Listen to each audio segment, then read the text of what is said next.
had to sleep with my brother to show my parents that he was with me. It all started when I stuck my head under my chest. He kept challenging me to climb an old treehouse, which I eventually did just to realize that he could see under my balcony as I climbed up.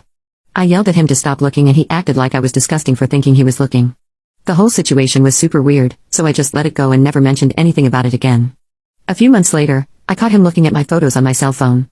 Of course, there was a big fight and my parents got involved.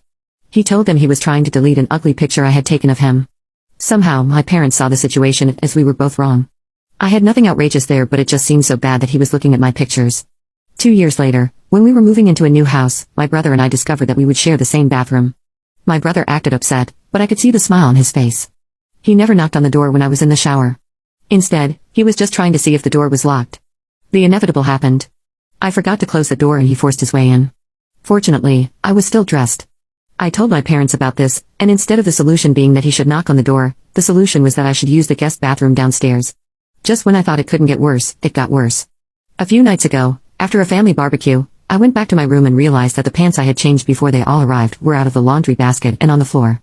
When I got up to do the laundry the next morning, I realized that the underwear I was wearing with those pants was gone.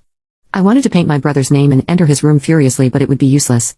The idea of confronting him for that and his trying to manipulate me again was so exhausting that I simply said nothing. I knew my younger brother was the culprit, but I had no concrete evidence, and I was sure that if I confronted him or told my parents, he would just try to manipulate me again and make me feel crazy as I suspected.